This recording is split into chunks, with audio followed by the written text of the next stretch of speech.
Praise the lord. ఈరోజు దక్షిణ India సంఘం యొక్క ఆవిర్భావము దినముగా ఈ రోజును మన సిఎస్ఐ డేని మరి పునస్కరించుకుంటూ ఈ రోజు కూడా మన సిఎస్ఐ ఆల్మానిక్ లో కొన్ని అంశములు మనకి పాఠములు ఇచ్చి ఉన్నారు. అయితే ఈ రోజు ఇచ్చిన అంశాన్ని మనం చూసినట్లయితే మరి సేవ యందు ఐక్యత. సేవ యందు ఐక్యత.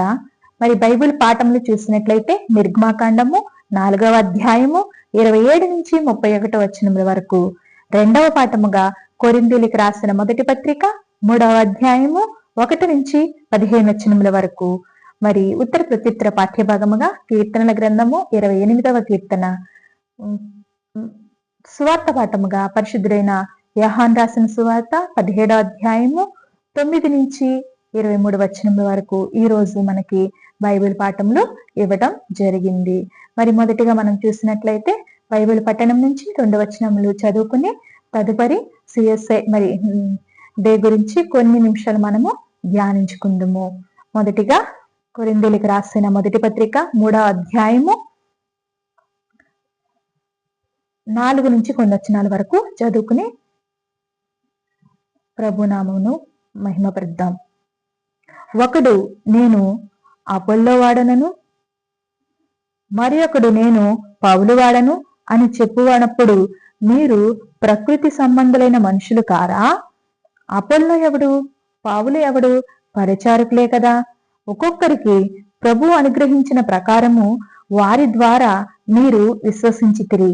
నేను నాటితిని, అపొల్లో నీళ్లు పోసెను, వృద్ధి కలగజేసిన వాడు దేవుడే. ప్రార్థన చేసుకుందాం. మహోన్నతుడైన మహాగణుడైన మా రక్షకుడైన యేసుక్రీస్తు ప్రభువా, ఇదిగో నాయన ఈ సిఎస్ఐ డే రోజు నిన్ను ఆరాధన చేసుకోవటానికి, నిన్ను మహిమపరచుకోవటానికి ప్రభువా నైనా నీ మాటలు నైనా చర్చించుకోవటానికి, సేవ యందు ఏ విధంగా ఐక్యత కలిగి జీవించారో, ఆనాటి పెద్దలు సేవ కోసము నైనా మరి ఎన్ని కష్టాలు పడ్డారో, మరి సేవను ఏ విధంగా నైనా మరి ఆవిర్భవింపజేశారో మేము తెలుసుకోవటానికి నైనా అది మేము గుర్తు చేసుకోవటానికి మీరిచ్చిన ఈ రోజును బట్టి మీకు వందనాలు చెల్లించుకుంటూ మరి ఈ ప్రార్థన నీ సన్నిధానంలోకి చేర్చుకోమని నజరేయుడైన యేసుక్రీస్తు నామమున అడిగి వేడుకొని ప్రార్థిస్తున్నాము తండ్రి. ఆమేన్, ఆమేన్, ఆమేన్. అయితే ఈ రోజు మనకి సేవ యందు ఐక్యత గురించి కొద్ది నిమిషాలు మనము ధ్యానించుకుందాము. అయితే ఈ రోజు మనకి ఇచ్చిన అంశము సేవ యందు ఐక్యత కదా. అయితే మనకి సిఎస్ఐ డే అంటే ఏంటండి? మరి సిఎస్ఐ డే అంటే ఏంటంటే మరి మన 1947వ సంవత్సరంలో సెప్టెంబర్ 27వ తారీఖున దక్షిణ ఇండియా సంఘము రూపొందించారు. ఈ సార్వత్రిక సంఘం అనేది ఏర్పడినట్లు మనము చూస్తూ ఉంటాము. అయితే ఇది ఎక్కడ ఏర్పడిందంటే ఫస్ట్ గా మనం చూసినట్లయితే మనం ఈ సిఎస్ఐ డేని మనం చూసుకున్నట్లయితే మరి సెప్టెంబర్ 27వ తారీఖున 1947వ సంవత్సరంలో ఏర్పడింది. అయితే దీనిని మరి మొదటిగా మనము ఇక్కడ ఒక సంఘం లాగా ఏర్పడింది. మొదటి సంఘం మనం చూసినట్లయితే అపొస్తలుల కార్యముల గ్రంథము 2వ అధ్యాయంలో మనము చూస్తూ ఉంటాము. 2వ అధ్యాయము ఎక్కడేంటంటే మరి అక్కడ పెంతెకొస్తు పండగ మరి దినమున యేసుక్రీస్తు చనిపోయి 50 దినములైన తరువాత ఆయన మరి ఆరోహణమై వెళ్ళిపోయిన తర్వాత మరి అక్కడ ఉన్న గదిలో అనేక మంది మరి ప్రార్థన చేస్తూ ఉన్నప్పుడు మరి పరిశుద్ధాత్మ అగ్ని నాలుకల వలె విభాగింపబడి వారి మధ్య వచ్చినప్పుడు వారందరూ కూడా పరిశుద్ధాత్మ పూరులై అభిషేకం చెంది వారందరూ కూడా అక్కడ మొదటి సంఘముగా ఏర్పడినట్లు మనము చూస్తాము. అక్కడ నుంచి సంఘాలు మరి విభాగింపబడి అనేక చోట్లకు సువార్త విస్తరించబడినట్లు మనము చూస్తాము. అయితే ఇక్కడ మనం చూసినట్లయితే ఈ 1947వ సంవత్సరంలో కూడా ఇక్కడ కూడా 2వ పెంతెకొస్తు దినము అని మనము చెప్పుకోవచ్చు. ఎందుకంటారా? ఇక్కడి నుంచి సంఘాలు మళ్ళీ ఆవిర్భవించబడ్డాయి అన్నమాట. ఎక్కడికక్కడే సంఘాలు అనేది మళ్ళీ విస్తరించడానికి ఇది 2వసారి పరిశుద్ధాత్మ దేవుడు వారికి కలిగించిన మరి అవకాశంగా వారు మరి పెద్దలు చర్చించుకున్న విషయాలు మనము కొన్ని ఈ రోజు చూసుకుందాము. అయితే మన సిఎస్ఐ సంస్థను గురించి మనం చూసుకున్నట్లయితే ఈ సిఎస్ఐ సంస్థ అనేది చూసినట్లయితే మరి దక్షిణ ఇండియా భారతదేశ సంఘ ఆవిర్భావంలో కొన్ని విషయాలు మనం చూసినట్లయితే మరి సెప్టెంబర్ 27వ తారీఖు 1947వ సంవత్సరంలో ఇది ఆవిర్భవించారు. అయితే సెయింట్ మరి జార్జ్ కెథీడ్రల్ అని మద్రాస్ చర్చిలో దీన్ని ప్రారంభించారంట. అయితే రైట్ రెవరెండ్ సికే జాకబ్ పై గారు మొదటి బిషప్ గా దీనిని ప్రారంభించారు. మనకి మొదటి బిషప్ ఎవరయ్యా అంటే మరి జాకబ్ పై గారు. ఈయన మొదటి బిషప్ అనమాట. రైట్ రెవరెండ్ సికే జాకబ్ గారు, ఈయన మొదటి మనకి బిషప్.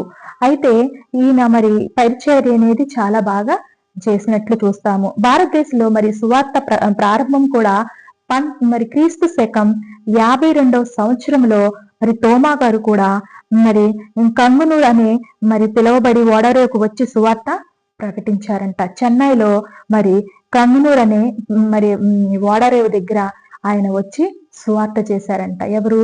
తోమా గారు. ఏ సంవత్సరం అంటే 52వ సంవత్సరం, క్రీస్తు శకం 52వ సంవత్సరంలో ఆయన మరి సువార్త అనేది చేసినట్లు చూస్తాము. అదే విధంగా మనం చూసినట్లయితే మరి మరి యేసుక్రీస్తు ప్రభువారి తర్వాత తోమా గారు 52వ సంవత్సరంలో వచ్చారు. కానీ విశేషంగా మనం చెప్పుకోవద్ద విషయం ఏంటంటే మరి 17వ శతాబ్దంలో మరి రోమన్ క్యాథలిక్ వారు ఉన్నారు కదండి, రోమన్ క్యాథలిక్ సంఘాలు ఉన్నాయి కదా, వారి మిషనరీల ద్వారా మరి కొంతమంది గోవా ప్రాంతానికి వచ్చిన వారిలో మొదటిగా ఫ్రాన్సిస్ అయ్య గారు వచ్చారు. ఆ ఫ్రాన్సిస్ అయ్య గారు వచ్చడం ద్వారా మరి ఏమైందంటే మనకు మిషన్స్ అనేవి స్టార్ట్ అయ్యాయి. మిషన్స్ అని స్టార్ట్ అయ్యి 1706వ సంవత్సరంలో జర్మనీస్ అని మరి అక్కడ ఒక ప్రాంతంలో ఒక పట్టణం నుండి మరి బర్తలోమయ అనే జిగేనిస్ బార్ అనే మిషనరీని ఆయన దేశానికి పంపటం ద్వారా ఆయన ట్రంకోబార్ ప్రాంతానికి వచ్చి సువార్త సేవ చేయడం మొదలు పెట్టాడు. ఆయన ఎక్కడ ప్రాంతానికి వచ్చి సువార్త చేశారంటే ట్రంకోబార్ అనే ప్రాంతానికి వచ్చి ఈయన సువార్త చేసినట్లు మనము చూస్తూ ఉంటాము. అక్కడ మరి అనేకమైన మిషనరీస్ అక్కడి నుంచి పుట్టుకొచ్చాయి అన్నమాట. దాదాపు మరి 1850వ సంవత్సరం నుండి మరి 1885 సంవత్సరముల వరకు మరి కొందరు మిషనరీలు ఆలోచించి ఒక అగ్రిమెంట్ కి వాళ్ళు వచ్చారు. ఏంటంటే బాగుంటుందని అనుకున్నారు. ఏంటంటే మనం సువార్త అనేది ఒక్క చాటనే ఉండి సువార్త చేస్తే ఇది విస్తరింపబడదు, కాబట్టి ఇది ఏం చేయాలంటే మనము అనేక చోట్లకి విస్తరింపబడాలి అంటే మన మిషనరీలు కూడా అనేక చోట్లకు మనం ఒక్కొక్క దిశలకు వెళ్లి సువార్త అనేది ప్రకటించాలి అని వాళ్ళందరూ కూడా ఒక అగ్రిమెంట్ కి వచ్చి వాళ్ళు మొదటి కౌన్సిలింగ్ ఎక్కడ చేశారు అంటే 1910వ సంవత్సరంలో ఎడిన్ బార్ లో వీళ్ళు మొదటి కౌన్సిలింగ్ అంటే ఫస్ట్ సమావేశం అక్కడ అయ్యారు. వాళ్ళు ఫస్ట్ సమావేశం ఎడిన్ బార్ అనే ప్రాంతంలో వాళ్ళు ఆ పట్టణంలో మొదటి కౌన్సిలింగ్ సమావేశం జరుపుకుని అక్కడి నుంచి వాళ్ళు ఏమని అనుకున్నారంటే సువార్త విస్తరింపబడాలి అంటే మనం ఏం చేయాలంటే ఒక్కొక్క దిక్కుకు వెళ్లి సువార్త అనేది చేయాలి అని ఆనాడు పెద్దలందరూ ఒక చోట సమావేశమయ్యారు. ఆ సమావేశం ఎప్పుడంటే 1910వ సంవత్సరంలో ఎడిన్ బార్ అనే పట్టణంలో సమావేశమయ్యారు. తర్వాత ఏమయ్యారంటే వీళ్ళు అక్కడికి ఆ భారతదేశం నుండి అక్కడికి అనేక మంది మరి భారతదేశం నుండి కూడా కొంతమంది వ్యక్తులను పిలవడం జరిగింది ఆ ఎడిన్బరా అనే ప్రాంతానికి. ఆ ఎడిన్బరా అనే ప్రాంతము ఇది ఎక్కడుందంటే మరి ఎడిన్బరారు గాని ట్రంకోబార్ గాని ఇవి ఎక్కడున్నాయంటే చెన్నైకి మరి దగ్గరలో ఉన్నాయంటండి. చెన్నైకి ఉత్తరం దిక్కున ఉన్నాయంట ఈ ప్రాంతాలు. అయితే మరి ఇక్కడ సమావేశంలో ఈ భారతదేశం నుండి కూడా కొంతమందికి ప్రతినిధులకి పిలుపొచ్చింది. ఏంటంటే మీరు సువార్త అనేది మరి విస్తరింప జరగాలి కాబట్టి 1910వ సంవత్సరంలో ఈ ఫస్ట్ కౌన్సిలింగ్ సమావేశంలో ఏం చెప్పుకున్నారంటే మేము సువార్తని మనం ప్రకటిస్తున్నాం కాబట్టి ఇది విస్తరింప చేయాలి కాబట్టి దానికి మీరు కూడా ఆమోదిస్తున్నారా, అయితే మీరు కూడా మా ఈ సమావేశంలో పాల్గొవాలని పిలిపిస్తూ ఒక భారతదేశం నుంచి కూడా ఒక పిలుపు అనేది వచ్చింది. ఆ భారతదేశానికి పిలుపు వచ్చినప్పుడు ఆ ప్రాంతాలలో మరి ప్రముఖమైన వ్యక్తులను ఎవరైనా చూస్తే మనం ఎవరైతే ఆయన మరి బిషప్ ఆజ్రే గారు. ఈయన మిస్టర్ విఎస్ మరి ఆజ్రేయ. ఈయన ఏం చేశారంటే మరి ఎంఎన్ క్రిస్టియన్ అసోసియేషన్ లో మరి ఈయన సెక్రటరీగా పనిచేస్తూ లెమన్ గా అక్కడికి ఆయన వెళ్లారు. ఎక్కడ పనిచేశారంటండి ఈయన ఎంఎన్ క్రిస్టియన్ అసోసియేషన్ లో మరి సెక్రటరీగా పనిచేస్తుంటూ అక్కడికి ఆ సమావేశానికి ఈయన హాజరయ్యారు. హాజరైన తర్వాత 1912వ సంవత్సరంలో యంగ్ లివింగ్ సంఘం వారు ఆయనను ఏం చేశారంటే బిషప్ గా మరి ఆయనను ఏం చేశారంటే అభిషేకించారు. ఎవరిని? బిషప్ ఆజ్రే గారిని మరి 1912వ సంవత్సరంలో మరి బిషప్ గా ఆయనను అభిషేకించడం చూస్తూ ఉంటాము. తర్వాత ఎడిన్బార్ లో వచ్చినటువంటి ప్రోత్సాహం తర్వాత మరి ఐక్యత కొరకు మనం పోరాడాలి, మరి భారతదేశం సంఘం అంతా కూడా ఒకటిగా ఉండాలి అనే ఉద్దేశంతో పునాది అనేది వేసినట్లు మనము అక్కడ చూస్తూ ఉంటాము. పునాది అనేది ఎక్కడ వేశారంట,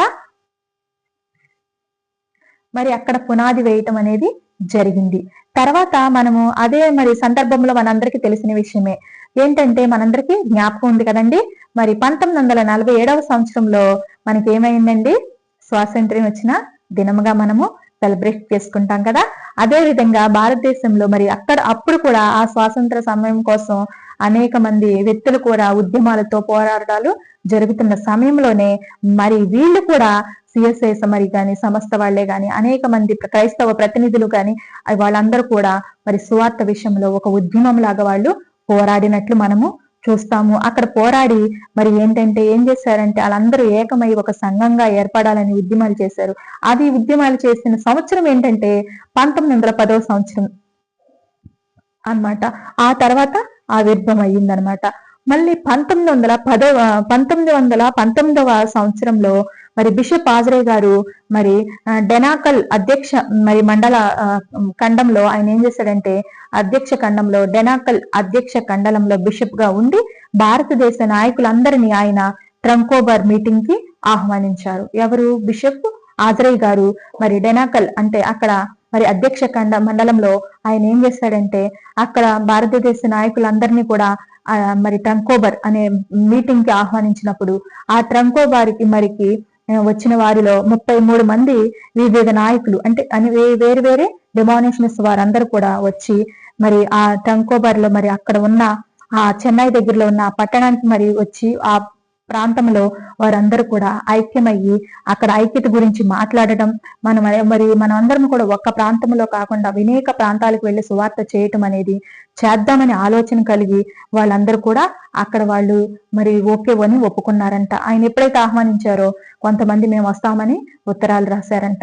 తర్వాత 1706వ సంవత్సరంలో లూథరన్స్ మన దేశానికి వచ్చారు. తర్వాత మరి 1750వ సంవత్సరంలో మరి ఆ ప్రాంతం మరి ఏం చేశారంటే, బ్రిటిష్ వారు కూడా మరి మిషనరీ సొసైటీగా వాళ్ళు వచ్చి మన దేశానికి రావటం, వాళ్ళు కూడా ఆ సమయంలో మరి ప్రోత్సహించడం అనేది జరిగింది. ఏ సంవత్సరం? 1750వ సంవత్సరంలో బ్రిటిష్ వారు వస్తే 1706వ సంవత్సరంలో లూథరన్స్ వారు వచ్చారు.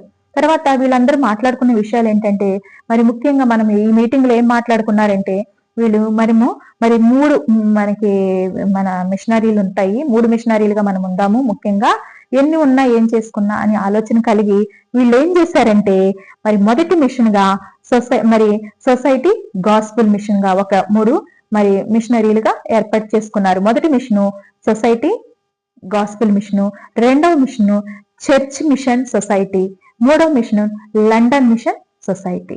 ఈ 3 మరి విషయాల గురించి ప్రాముఖ్యంగా వాళ్ళు అక్కడ చర్చించారు. ఏ విషయాలంటే, మనం ఎన్ని మిషనరీలుగా ఉండాలి అంటే, గాస్పుల్ చర్చిగా అంటే సొసైటీగా చర్చిగా, మరి రెండవది చర్చ్ మిషన్ సొసైటీగా, మూడవది ఇక్కడ లండన్ మరి సొసైటీ అని కూడా మనం ఏర్పాటు చేయటం చూస్తూ ఉన్నాం.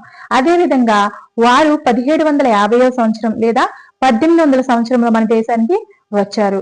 వీళ్ళంతా కూడా ఒక కమిటీని ఏర్పాటు చేశారన్నమాట. ఆ కమిటీలో జాయింట్ కమిటీగా అక్కడ ఏర్పాటు చేసుకుని 28 సంవత్సరాల పాటు ఈ చర్చనీయ అంశాలు అనేవి జరిగాయి. 28 సంవత్సరాలు ఈ చర్చించుకున్న తర్వాత వీళ్ళు ఒక నిర్దిష్టమైన ఒక తీర్మానం అనేది చేసుకున్నారు. ఏంటంటే, మనం మిషనరీల ద్వారా మరి డినామినేషన్స్ ఏర్పాటయ్యాయి.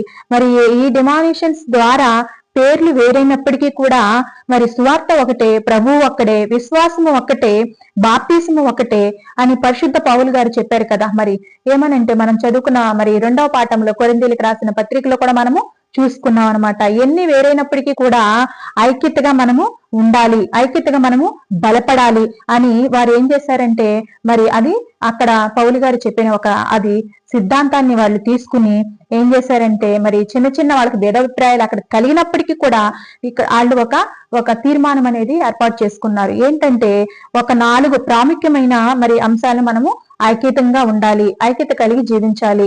మనం ఎన్ని డినామినేషన్స్ కి వెళ్ళిపోయినప్పటికీ, ఎన్ని పేర్లు సంఘాల పేర్లు మార్చుకున్నప్పటికీ కూడా ఈ 4 ప్రాముఖ్యమైన విషయాలలో మనము ఐక్యతగా ఒక్కటిగా ఉండాలని వాళ్ళు ఈ 4 ప్రాముఖ్యమైన విషయాలు అక్కడ చర్చించుకుంటం జరిగింది. ఏంటంటే ఆ 4 ప్రాముఖ్యమైన విషయాలు, మొదటిది అధ్యక్ష పదవి, ఎపిఫనీ. ఆది కాలం నుండి కూడా ఇది మనకు ఉంటానే ఉంది. కాబట్టి ఈ ఎపిఫనీ అనేది మనకి ఎప్పుడు కూడా జరగాలి అని ఒకటి అక్కడ తీర్మానం చేశారు. రెండవది చూసినట్లయితే మరి పాత క్రొత్త మరి నిబంధనలు ఉన్నాయి కదండి మనకి. ఆ వాక్యాలు అనేవి 2 కూడా మనకి పరిపూర్ణమైనవే, 2 కూడా మనకి రక్షణానికి ఆధారమైనవి. కాబట్టి పాత నిబంధనే గాని కొత్త నిబంధనలే గాని ఏవి కూడా తీసివేయడానికి వీలు లేదు. ఈ 2 కూడా మనకి రక్షణకు ఆధారమైనవి. కాబట్టి వీటిని మనము కొనసాగించాలి. ఎక్కడ మనం వాక్యం చెప్తున్నా, ఏ సంఘంలో ఏ వాక్యం చెప్తున్నా సరే ఈ 2 మరి నిబంధనలు అనేవి కూడా మన వాక్యంలో మరి ప్రసంగించాలి అని వాళ్ళు అక్కడ తీర్మానించుకున్నారు. మరి మూడవదిగా చూసినట్లయితే నైతిక విశ్వాస సూత్రం, అపోస్తుల విశ్వాసం. ఇది కూడా మనము మరి ఆరాధన క్రమంలో మనము చెప్తూ ఉంటాం కదా. ఇది కూడా ఏం చేయాలంటే మనము ప్రతి ఒక్కసారి కూడా ఈ నైతిక విశ్వాస సూత్రం అనేది కూడా మనము చర్చించుకోవాలి అని వాళ్ళు అక్కడ నిర్ణయించారు.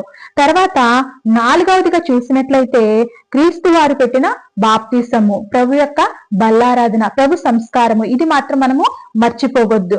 ఎందుకంటే ఏ సంఘంలో ఉన్నా, ఏ డినామినేషన్స్ లో మనం ఉన్నప్పటికీ కూడా ఇవి మాత్రం మనం పాటించాలి అని వాళ్ళు తీసుకున్నారనమాట. ఈ 4 విషయాల గురించి వాళ్ళు అంగీకరించి ఆ తీర్మానం వాళ్ళు ఒప్పుకున్నారు. ఒప్పుకున్న తర్వాత అనేక సంఘాలు విడివిడిగా అనేక ప్రాంతాలకు మరి వెళ్ళిపోవటం జరిగింది. అలా సేవ అనేది విస్తరించి ఐక్యంగా ఉండాలని ఆనాటి పెద్దలు, మనకి ఇప్పుడు ఈ సేవ చేస్తున్నామంటే ఆనాటి పెద్దలు, ఆనాటి భక్తులు, ఆనాటి మరి దైవజనులు ఎంతగానో మరి ఎన్నో కష్టాలు పడి ఈ సంస్థను మరి ఈ విధంగా ముందుకు తీసుకొచ్చారు. కాబట్టి మనము కూడా మరి సువార్త విషయంలో మన సహకారం చేయాలి. అదే విధంగా చూస్తున్నట్లయితే మన సిఎస్ఏ ఆల్మానిక్ లో కూడా మనం ఒక లోగోను చూస్తూ ఉంటాం కదా.